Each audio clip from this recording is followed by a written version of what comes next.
Philip Adair did not panic when he saw the first 4 aircraft. He should have. The morning sky over Assam was the kind that tricked pilots into trusting it. Thin haze, flat light, just enough distance blur to make danger look smaller than it really was. Adair had lifted his P-40 expecting a patrol, maybe a contact, maybe a short fight if luck turned bad. Then he looked again. The 4 became 8, then 12. Then more shapes began sliding out of the haze behind them, like the sky itself was opening. Bombers, fighters. Another line behind the first. Another layer above that. What Adair was seeing was not a patrol. It was a full Japanese strike package moving straight toward Dinjin Airfield, and he was alone. That was the part that turned the sight into something physical. Not fear in the abstract, fear with weight to it. Behind him sat the field, runway, fuel, mechanics, grounded aircraft, tents, trucks, men still on the ground, who had no idea that a wall of Japanese aircraft was already coming for them. If the raid reached Dinjin in good order, it would not just bomb the airfield, it would tear the entire morning open before anyone could react properly. Adair counted as fast as the eye could count in a crowded sky. Too many bombers, too many escorts, far too many for one P-40.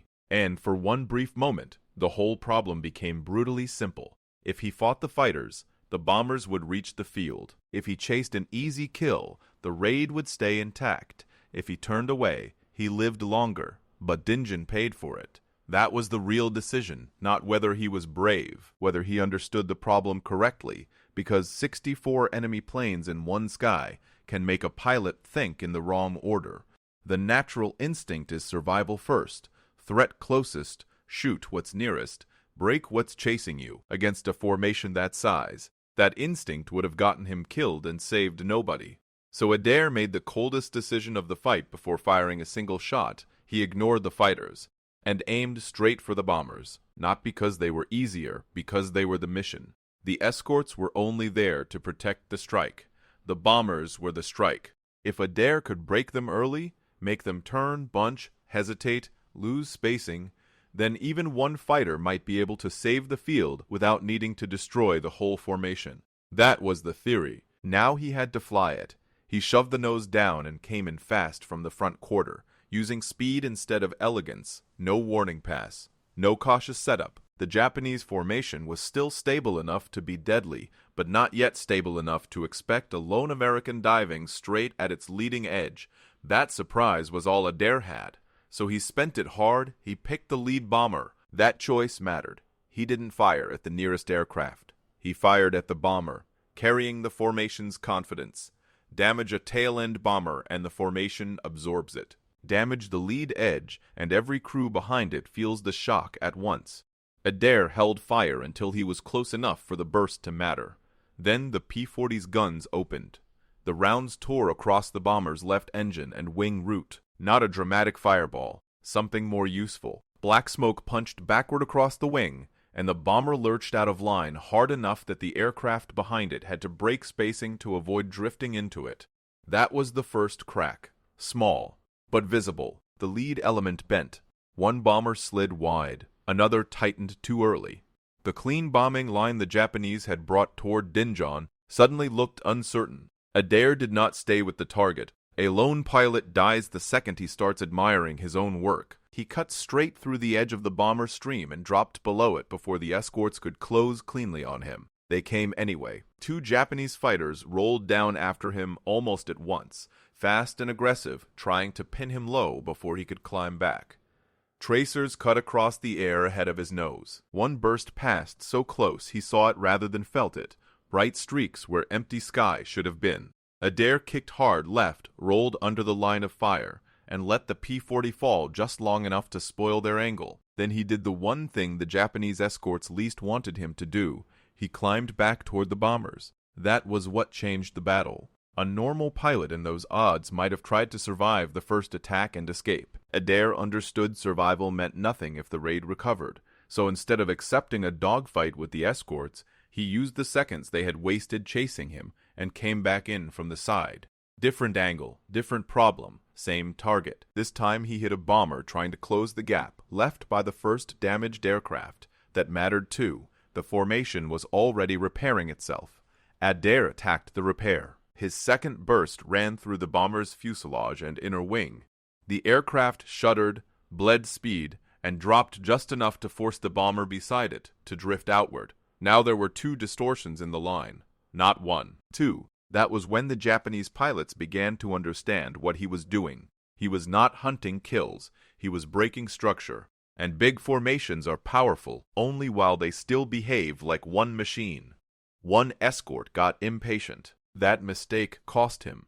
A Japanese fighter cut too sharply across Adair's climb after the second bomber pass, trying to catch the P-40 before it rolled away.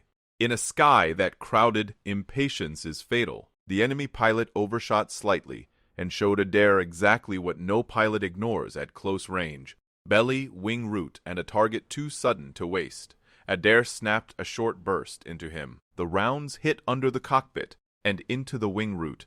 The fighter rolled away trailing smoke, no longer attacking, no longer screening the bombers, no longer part of the fight in any useful sense. That one burst mattered beyond the damage itself. It told the escort something they had not wanted to believe.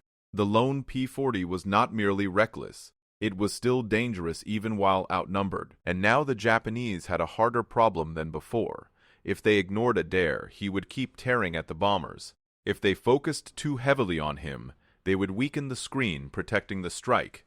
Either choice cost them. That was the trap Adair had built in the sky. By now the raid should have been settling into a controlled approach on Dinjan. Instead, the bombers were adjusting to broken spacing. The escorts were stretching toward one maddening American fighter, and the whole formation was spending precious time reacting instead of striking. Adair had not won the battle. Not yet, but he had already done something nearly as important.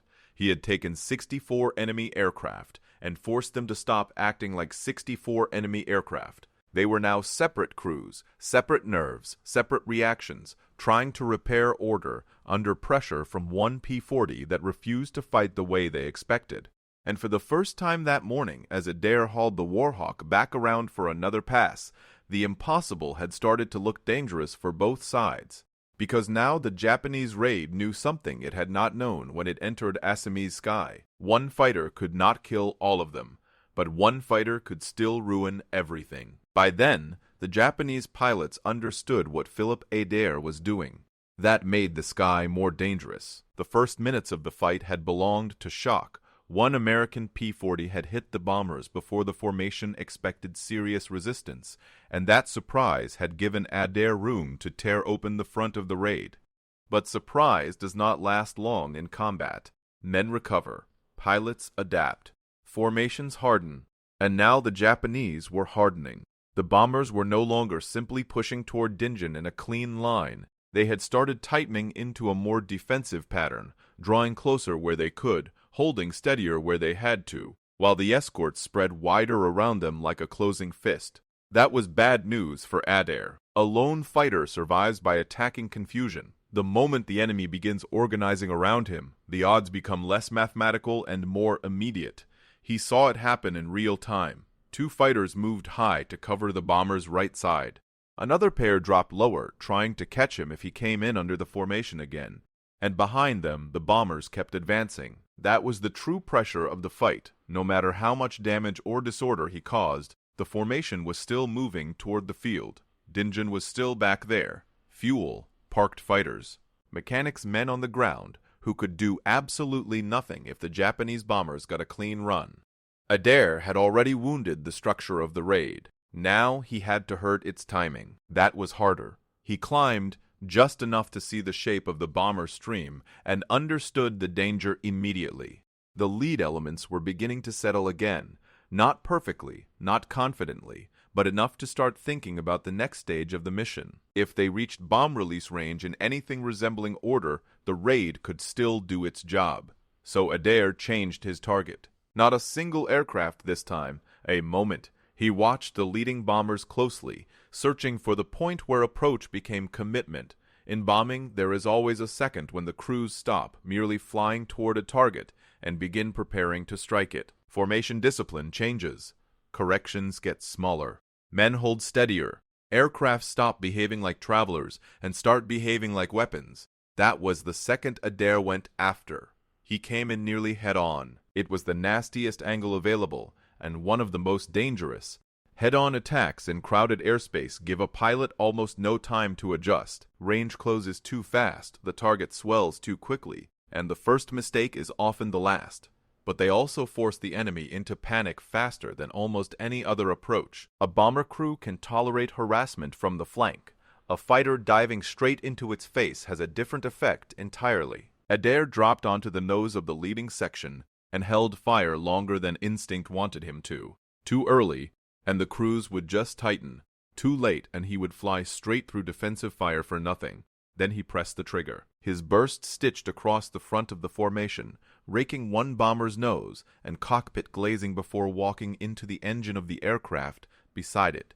He did not stay to admire the result, but he saw enough. The first bomber lurched, lost alignment, and dipped off the bombing line. The second belched smoke and pulled away harder than its pilot intended. And behind them, something even better happened. Bombs started dropping early. Not a full, deliberate strike, a break, a frightened release. The kind of mistake that happens when formation confidence vanishes at the exact second men are supposed to be calm. That was the wound Adair had been trying to create. A bomber force that drops too early is still dangerous, but no longer precise. Its attack begins turning into waste. The raid that should have arrived over Dingen like a blade was now shedding pieces of its own punch before reaching the field. But the escorts saw it too, and this time they reacted with discipline. Instead of chasing wildly, they began trying to herd him. One pair stayed high enough to threaten his climb. Another pair angled across his likely escape path. They were no longer just defending bombers. They were building a kill box around the one aircraft ruining the raid. Adair felt the trap before he fully saw it. A flash off his left. A crossing angle ahead. Another fighter dropping in from above, just where his next turn wanted to go. For the first time that morning, he was not attacking a formation. He was inside one. The sky shrank fast. There was no clean exit lane, no safe dive, no room for a long turn. He had seconds to decide whether to climb through the trap, dive under it, or force the nearest fighter to make the choice for him. He chose violence. One of the Japanese fighters crossed just a little too confidently in front of his nose, expecting Adair to break away and save himself. Instead, Adair shoved the P-40 straight into the crossing angle and fired at point-blank range. The burst hammered through the fighter's fuselage behind the engine. The aircraft snapped sideways, smoke trailing instantly, and dropped out of the pattern before its wingmen could finish closing the trap. That single burst opened a gap. Adair took it. He rolled through the broken space, pushed the P-40 hard enough to make the airframe shudder, and fell away under the escorts before climbing back into rougher air on the far side of the formation. He was still alive. More important, the raid was still unstable. But now the Japanese were angry. That changes combat too. Angry pilots stop thinking only about mission geometry. They start thinking about punishment, about removing the man who embarrassed them, about ending the problem in a way that feels decisive. Adair could feel that mood spreading through the escorts. More of them were turning toward him now, not because it was efficient, but because it was personal. And every fighter that turned personal made the bomber screen thinner. He saw another opportunity almost immediately. A damaged bomber farther back in the stream was trying to hold station even though its line was already compromised by the earlier disruption. That was a vulnerable moment. A bomber fighting its own damage cannot also fly formation perfectly, and any aircraft forced to protect it has to slow its own reaction time around that weakness. Adair came in from low rear quarter this time. Different angle, different problem, no resemblance to the earlier passes. He fired not at the center of the bomber, but into the engine and inner wing, where strain was already visible. The rounds hit, the engine flashed briefly, and the bomber sagged out of line hard enough that its nearest escort had to break formation to stay with it. That was another small victory. Not dramatic. Useful. Adair was stripping the raid of neatness one piece at a time. By now, the Japanese formation should have been over the field, delivering destruction in measured sequence. Instead, it was fighting for coherence. Some bombers were still pressing forward, but others were compensating for broken spacing. Some escorts were still protecting the strike, but others were chasing one maddening P-40 through angles they no longer controlled. The raid still had weight, it still had numbers, but it no longer had smoothness, and smoothness was what bombing required. Adair could feel the battle entering its most dangerous phase. His attacks were working, but success was making him more hunted, not less. The enemy had begun to understand that he was not trying to outkill them. He was trying to rob them of the one thing big formations depend on: trust in their own coordination. So they came at him harder. The next burst that passed his canopy was close enough to make him duck instinctively, though there was nowhere to duck in a fighter cockpit. Another enemy aircraft flashed beneath him and climbed, trying to force him upward into a second shooter. Adair kicked free just in time, but the sky was tightening again, and there would not be many more chances to make clean attacks. That was when he looked once more toward Dinjan and understood the fight had already changed. The raid was late, broken, stretched. The bombers had lost the kind of confidence they needed for a proper strike. And all of it had happened because one pilot refused to fight the battle he was offered. Now he needed one final pass to make sure the Japanese never regained what they had lost. And that pass would be the most dangerous one of the morning. The final phase of the fight was the most dangerous, because by then the Japanese had stopped underestimating Philip Adair. They knew exactly what he was trying to do. Every time he went for the bombers, the raid lost shape. Every time he forced the formation to bend, somebody dropped out of position, somebody broke escort geometry, and the whole attack got a little less clean.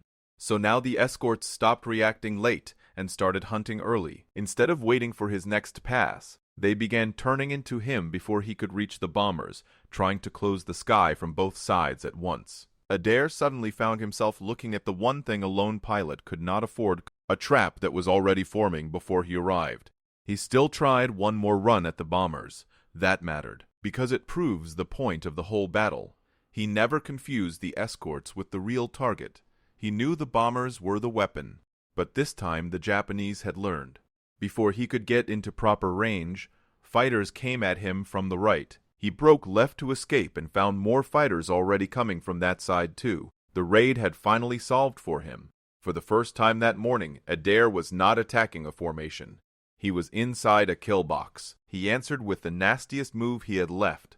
Adair shoved the stick forward into his planned escape maneuver, an outside roll into a high-speed dive, using -G and raw speed to drop out from under the escorts before they could settle their guns. It was ugly flying, but that was the point. Elegant moves get read. Violent ones sometimes survive.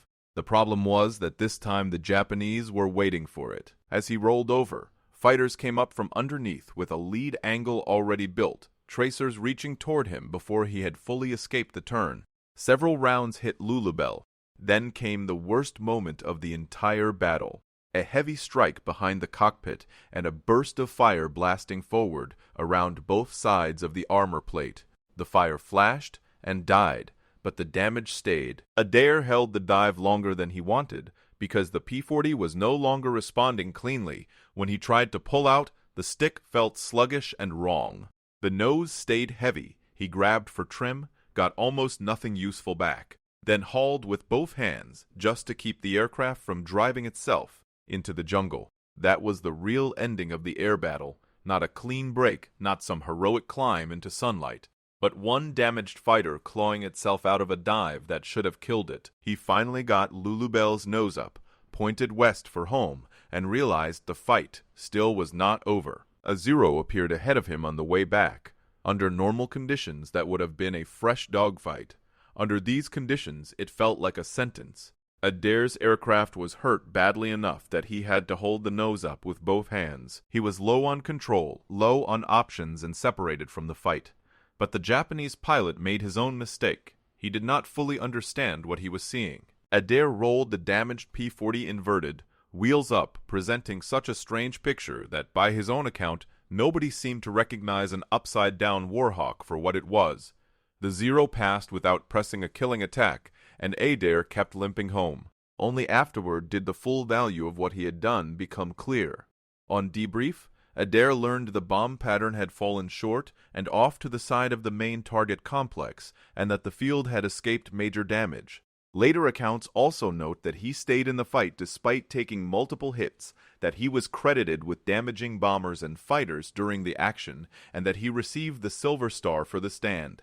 He had not beaten 64 airplanes by shooting them all down. He had done something more important. He had broken their timing badly enough that the raid never hit the way it was supposed to.